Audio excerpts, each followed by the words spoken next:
നമസ്കാരം. പൂയ നക്ഷത്ര ജനിച്ചവർക്ക് ഫെബ്രുവരി മാസത്തിൽ ഏതൊരു കാര്യവും പ്രാഥമികമായി നിസ്സാരമെന്ന് തോന്നുമെങ്കിലും ഫെബ്രുവരി പകുതി മുതൽ ഏതു കാര്യങ്ങൾക്കും നിസ്സാരമാണെങ്കിൽ കൂടി അഹോരാത്രം പ്രവർത്തനം വേണ്ടിവരുവാനിടയുണ്ട്. വിട്ടുവീഴ്ച മനോഭാവത്താൽ കുടുംബജീവിതത്തിൽ ആഹ്ലാദാന്തരീക്ഷം സംജാതമാകും.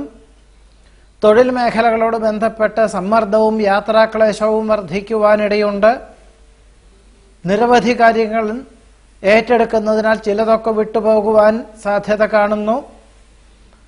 ഭാവി പ്രവർത്തനങ്ങൾക്ക് പലവിധത്തിലുള്ള ആശയങ്ങൾ വന്നു ചേരുമെങ്കിലും ഒന്നിലും പൂർണ്ണത ഉണ്ടാകുവാനുള്ള സാധ്യതകൾ വളരെ കുറവായിരിക്കും.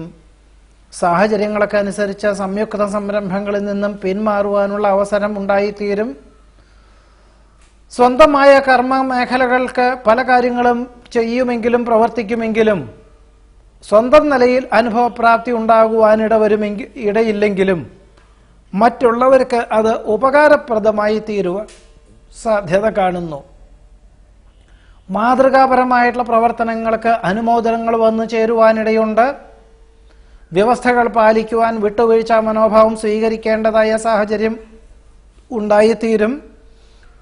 വാഹനാപകടത്തിൽ നിന്നും അത്ഭുതകരമായി രക്ഷപ്പെടുവാനിടയുണ്ട്.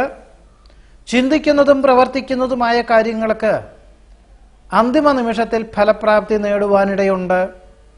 ഫെബ്രുവരി 14 തീയതിക്ക് ശേഷം ഏതൊരു കാര്യവും വളരെ സൂക്ഷ്മതയോടുകൂടി ചെയ്യേണ്ടതായ സാഹചര്യം ഉണ്ടായിത്തീരും. തൊഴിൽ മേഖലകളോട് ബന്ധപ്പെട്ട സമ്മർദ്ദവും യാത്രാക്ലേശവും വർദ്ധിക്കുവാനിടയുണ്ട്. വ്യവസായ മേഖലകളിൽ ഫെബ്രുവരി 14 വരെ അനുകൂലമായ സാഹചര്യങ്ങൾ ഉണ്ടാകുമെങ്കിലും അതിനുശേഷം പല വിധത്തിലുള്ള തടസ്സങ്ങളും ഉണ്ടാകുവാനും സാധ്യതയുണ്ട്.